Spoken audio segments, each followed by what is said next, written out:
Hello, hello. Welcome to the Barnside, Hello. everybody. Hey, Tara. How are you? I'm good. I'm good. Wait a minute. We have another person on the Brady Brunch I grid right here. see. Look at this Who's that guy. guy? One of the first people to join us here. It's Rick. What's going on, man? Hey guys, how we doing? We're doing good. Good to see Uh, you. yeah, it's good to see you. Rick sent us an email and he's selling Amway. So let's hear. What are you selling us? No, no, no, To get you in on no. the ground floor. I haven't even heard about Amway in It's so not. many years. I That's know, I crazy. know. You just aged yourself. You Or see, I did. kids, back in the old days, there was these thing called pyramid schemes. Anyway, Rick, Tara, we both just love this guy and years. And like I said, one of our first guests right here. We kind of figured now would be a good time to have Rick back because he's got some good stuff going on. But it's kind of pertinent, Tara, right now. Like, why would now, this time of year, be a good time for some training, Tara? What do you think? Well, it's puppy season. So all these puppies are getting adopted or being born or being bought. And it's time for some training. And Rick's the best. Well, and Rick, we were kind of talking here before we started, that with people kind of going on vacations and all that kind of stuff, it's kind of almost a two birds kind of one stone, if I'm allowed to say that here, where you're going to be maybe boarding them anyway. You've got some options for people, right? It's a great way to get started with a great start to your relationship with your dog. If you're going out of town after you just got this new puppy, consider a board and train option with a reputable trainer, and we can talk about what that looks like if you guys want. But just it's a vacation for them too, where they're going to come back with some skills. You know that they're going to maintain that housebreaking schedule. I think you guys talked about that a little bit in your last episode, how important that is. Send them away with somebody that's going to take really good care of them, send you updates and pictures and let you know what they're learning and how they're doing and all that. And get back a dog that you can continue to work with and have in really good shape. That's And wonderful. that is kind of I love this. It's a good idea. If somebody's watching this and they didn't see your first episode, on go back and watch it. It's on our YouTube page. And they're like, well, I just got this puppy. I don't know. What are some of the main, like when someone contacts you and they're a little bit hesitant, they're unsure maybe. What are some things that people contact you about this and they're not quite sure if their dog is going to work? Uh, you mean as far as like behavior goes, behavior Yeah, issues and well, things no, like just like like can their dog be trained? Like they don't know if their dog is right for you to work with. the answer is always yes. Your dog can be trained. There's always progress to be made. I think when you start looking at trainers and trying to decide if a trainer is right for you, try to consider what their ideology is. And for us, and I know for a lot of trainers that I have a lot of respect for, we don't do pass or fail. We're trying to get as much progress out of the dog as we can to help them be happy and successful and help you have the best relationship possible with them. I think a lot of trainers sometimes get stuck on just the dog end of it, but remember, we're training this to be a member of your family in the most positive way possible. So the answer is yes. We can always do that. We can always get you that improvement. And with puppies, is it a good time with puppies to kind of get them on that track? Yes. So and to piggyback on your last episode, go watch the last episode.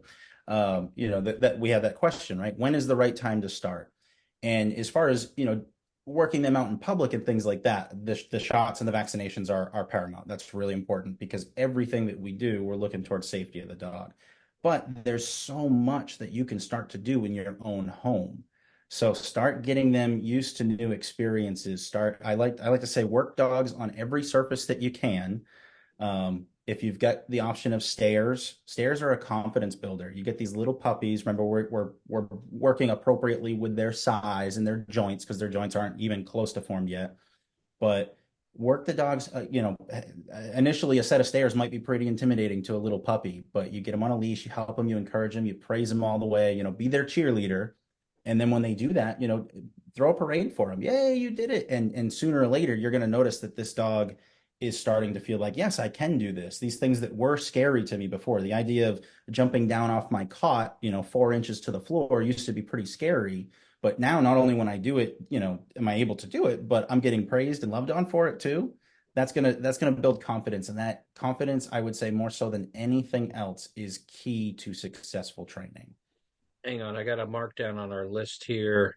He did watch last episode, and Tara was right on the vaccination thing. Okay, that's good. Just writing that down there, just making sure. Oh, that's good. Just just for all the emails we get from people that when they say, "Yeah, but what about?" No, Tara was right. He just said it. Okay. Yep. Nice. Sorry, I had to say it. So that's pretty. So when someone kind of goes through the process with you, Rick, what can they do to kind of? Is there anything they need to do before they bring the dog to you? I love it if people can get at least started with crate training and housebreaking. We will always work to kind of continue that and make improvements. And a lot of times over a 14-day boarding period, we can get you pretty close to perfect, but you have to maintain that. That is, I mean, that's the biggest hang up in any dog training, right? Your trainer can do remarkable things, but then we got to get your commitment. You got to remember this is a year-long commitment to the dog that you're going to have for the rest of that dog's life. But if people can start working with crate training, I know some people really don't like crates. Crates keep your dog safe when you can't watch them. And when I say watch, I mean eyes on the dog. So imagine it like every time I take my eyes off this dog, imagine it's a thief and he's going to steal something out of my house. Only in this case, instead of stealing something, it could be getting into something, choking on something, chewing on wires. It happens like that. So if you can't watch the dog, have them in the crate. But this is a living, breathing animal that is also a sponge at this point in their life. So you can't just leave them in the crate all the time. You have to be willing to put that time in for that enrichment, for that socialization, for that confidence building, all of that. So you really have to balance that. But please watch your dog. And that's kind of one of those things, like like you were saying, that routine of those first couple of weeks when the dog comes back and things are great. Make sure you keep that up. Don't steer away from that. That routine, especially with the really young puppies, we schedule food and water, right? So we try to get it to them around the same time. You can put a little variation in that because you don't have to run on the dog schedule. I know some people do. Some people daylight savings time is a big shakeup in the house. But really, when food and water go in, it's got to come out. So if you want to be successful with that house training, you get them outside 10 minutes max after that, 10 to 15 minutes, get them outside, let them do that. Same thing, make sure they get to do that after playtime or socialization before you take them out inside to work them in your house. Make sure they have an opportunity to use the potty. Some people really like the crate pads. um, I'm not, because I really don't like the idea of teaching a dog to use the potty inside. But for those of us in apartment life, I mean, in people in the city, sometimes that's necessary. It's just then you're going to have to work them off of that, so it can make it a little harder. But I know that Tara, you can kind of attest to that routine being so important. I know with my couch training with my dog George, there's been a couple times recently that I've forgotten to sprinkle some of the treats on his food, and he's made sure that I know that's not how we do this. You need to put sprinkle on some of the treats onto my food, or else I'm just going to sit here and not eat it. And it Right. was just part of my couch training. But you kind of keep them going on that So routine. basically, Wilson, George has trained you. Yeah, yeah. Oh, very much so. Very Right. much so. Very Yeah. much so. no Uh, other words have been spoken. There's no, well, somebody getting trained. Either the dog's getting trained or you're getting trained. That's I exactly right. I will tell you this. We have a little treat ball and we play and we have our little. His ball went under the TV cabinet and I forgot. And he had no way to so he would sit there and look at his food and he was like, I'm not eating. And I did the treats and I'm not eating. And I realized like it was like a whole day later. And he's just like sitting there looking at me like, idiot. And finally, and then everything gets back to normal. So I'm like, George is pretty hardcore with the Oh, training. I yeah. know that Rick has some good people he works with, but George really will go. I mean, he'll skip a meal to make sure I know he's not happy. He's proven a point, I It's guess. alarming. It's Yep. alarming. That's what it is. It's alarming. Anyway, but no, seriously, Tara, and that's one thing when people are coming in, and they've just gotten that puppy, like that last episode that Rick was just talking about. You're right. I know that you suggest kind of getting to that routine, and some training really goes a long way. Definitely. It's all about your schedule and scheduling the dog. Just like Rick said, I mean, just get him on your schedule. Make sure you schedule in the time the puppy needs. Because I'm sure Rick will attest, as a little puppy, they can't hold it that long. And they can't be in that crate that long. So it's going to be 10 minutes after they eat. the last food is coming out. You know, after they drink water, they're gonna have to pee. They could Yeah. only hold it, at least what I was told, Rick, it's about how old they are in months, and depending on their size, is about how many hours they can hold it. So if you have a 2 month old baby that's only going to be about 30 pounds, that's like 2 hours. It's not a long time. A good ballpark number, and then remember that that time shortens when they have food and water. I Yep. love that 10-minute mark. I heard people say, yeah, 10, 15 minutes. Well, I've trained enough puppies now to know that sometimes 15 minutes is too long. 10's usually good. Um, I, the other thing I really, especially when we start talking about potty training and all that, or any type of corrections with dogs.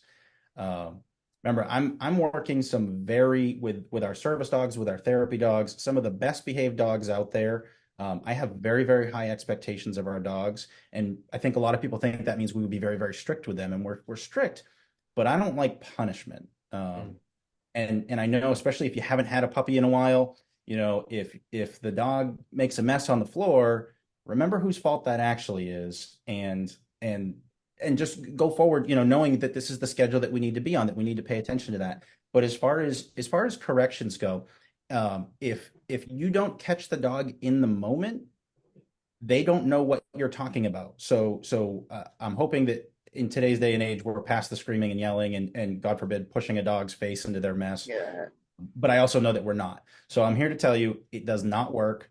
Again, I'm training some of the best behaved, highest level dogs out there. It does not work. The dog thinks you're crazy and it damages your relationship with them. So as far as corrections, a great way, especially with your puppy, when they're inside the house, I love to have just a small little tag leash on them so that if they do start jumping, nipping, or something like that, you can kind of use the leash to redirect them a little bit. We don't praise them. I try not to touch them with my hands because that's just like praise, right? So if I even pushing the puppy off, they think that's a game.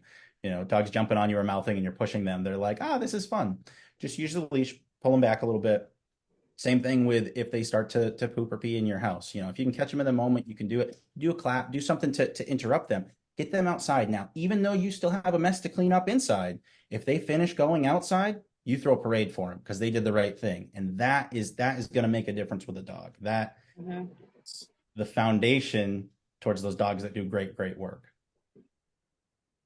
And for Rick, for you, and you mentioned there, the dogs, you're strict with the dogs, and you've got some of the, some really great trained and well-behaved dogs because they have to be. When you have, and I know you've had a couple of these success stories, where you got somebody, you work with a lot of first responders and some people and some families that have, I mean, they've seen some stuff, and they've been through some stuff. And when you have a success story and you get them their dog, how does that make you and your team feel? I used to when I was working with Charlotte still, and I still am as a canine handler for them. They were nice enough to let me keep the dog when I left employment with them. I still have Cat and I still work with peer support, still do community events. But I used to tell people I've done a little bit of everything in the fire service. I've been a firefighter, an inspector, educator, assistant fire marshal, investigator. Being the guy that drives the dog around is the coolest gig in the world. Getting to work with our first responders in their times of need, even if it's just stopping by a station and making people smile is fantastic. And I know it's all her, but it's so great to be a part of. I've worked with some first responders that we've trained service dogs for them, and it is remarkable when you have someone's spouse say to them, this dog is the reason that my husband is still here. It's like, I'm not crying, you're crying. But it's such a blessing to be a part of. It's one of the most incredible gifts that the fire service gave to me was teaching me how to do this. I found that passion for it, and we're in a position to be able to pay that forward to other people. It's phenomenal to be a part of. I don't think I've spoken about this with Tara. I may have, but I shared it back on Memorial Day. A service dog is the reason I jumped out of an airplane. No, I haven't heard this story. I think I know what Long, you're talking. yeah, I think so. Long story short, many years, quite a few years ago, I was doing a lot of NASCAR stuff, the Speedway, and I was doing some stuff with Wounded Warriors and the Consolidated over there by South Park. And I'm interviewing this fella who used to jump out of airplanes, and he could no longer do it. And he reminded me of Larry the Cable Guy. So we were just, man, this and that, we do this and it's great. I'm going to the NASCAR race and da da da da da. And he's talking about how he couldn't jump on airplanes anymore and he missed it and how many times he did it, serving the country and everything. And it was great, standard thing. I've got the mic going, and I asked him, "What does this dog mean to you?" And this dude is hardcore, right? Everything changed. I mean, I got this guy and I'm on live TV and he's almost bawling his eyes out about his dog and what his dog means to him and how this dog wakes him up when he's It's having these amazing. terrible night terrors. So there's this wonderful moment and it's great. And and I go, you know what, man? I know you can't jump out of airplanes anymore. I'm going to jump out of an airplane for you. I'm going to do that and just salute you in your service. And we went to commercial and I walked away and I went, what the did you just do? So about a month later and all this stuff, I'm at the Speedway. We got the Golden Knights there, like the U.S. Army team. So I jumped out of an airplane. I jumped in on Memorial Day down Wow. into Symphony Park at South Park with the fella that jumped with President Bush, the first one. He jumped with him. Wow. And it is something that I will never do again. Wasn't that great, huh? Oh, it was great. Good It was for good. It was you. good. I just hope I never have to. And it was good, and I'm glad I did it. But yeah, I've never really thought about telling the story that way, that a service dog made me jump out of an airplane. But That's there you great. go. Yeah. So It's a good Sounds, the way story. you first pitched it, it sounds a little nefarious, but it's actually a very sweet story. It is. yeah, no, it is. But so, and I've seen, and that's way before I got to know Rick and all of this. So I kind of knew a little bit about that impact. But I think, Tara, we can speak, and you've got people in there all the time with various service dogs. I know how important these service dogs are to Oh, people. they do such a good job for whatever it is that they're doing, but they're amazing. They're amazing. And you talk about confidence. These And dogs know their job, they know what they're doing, and they do it. you know And they greet me and they give me kisses. and the thing with that is that even though those are service dogs and they have a job and there's access rights and all that under the ADA, the thing that I think, especially when we're talking psychiatric service dogs working with people with PTSD and things like that, the thing that makes them so special is the bond that they have with their owner. And a lot of times that bond is fueled through that initial training, that obedience that the dogs have. People are able to bond better because of it. So when you get that little puppy, even if it's not going to be a service dog for you, it may end up being, what I would call a rogue therapy dog. May not be certified or specifically trained for it, but I know your relationships with your dogs, that they're your world. So No, for sure. this puppy training is how you start that off. Is it? And this might be an unfair question because it just popped into my head here. I haven't vetted myself. Is it obedience, Rick, or is it loyalty and that unconditional love? I think it's very hard to separate them. Yeah, Uh, I think there are some phenomenal dogs out there that might be missing the obedience piece that makes them a yeah, great pet. So yeah. I can't. You can have one without the other, but I think they all work together and they make this phenomenal partner for you. Whether it's truly a service dog for you or not, or a therapy canine like my partner is with Charlotte, um, or just a house pet. Like, you put all those things together and you get something really special. And it's like, for us, for dog nerds like us, right?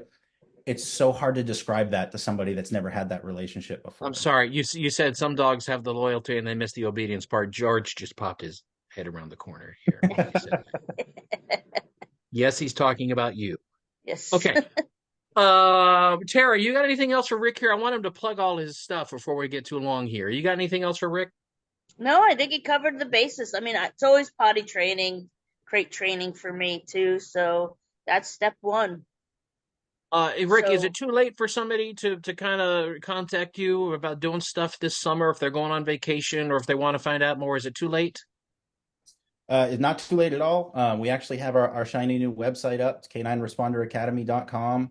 You can go there, get our contact information, see about our program services. If you want to reach out and talk over the phone, I'm more than happy to do that. Basically, this summer, we're looking to train some dogs. I love it. I love it. Speaking of that, before we get out of here, it's time for our dog of the week, Tara, from Yes, we some do. good friends of ours. Yes, South Charlotte Dog Rescue. So we're looking at I sent Holly, you Holly. yeah, Yeah. a boxer mix. Super cute. A lot of energy, likes to play with balls. Loves everyone. They strongly suggest older children versus younger children because of the energy level. They're looking for a foster for Holly and of course a permanent home. So anything somebody could do for Holly would be amazing. Okay, so I know we got a lot of people that foster that watch us here, so a good foster opportunity there for just a very loving dog. That I love that kind of coat that Holly has there, kind of Is she almost pretty? a little brindle there with that Yeah, white yep, belly. yep. Very, very, very, very cool. Very good stuff right there. So contact our friends South Charlotte Dog Rescue. You can see their website there on the screen. And Rick, your website one more time, Canine Responder. CanineResponderAcademy.com.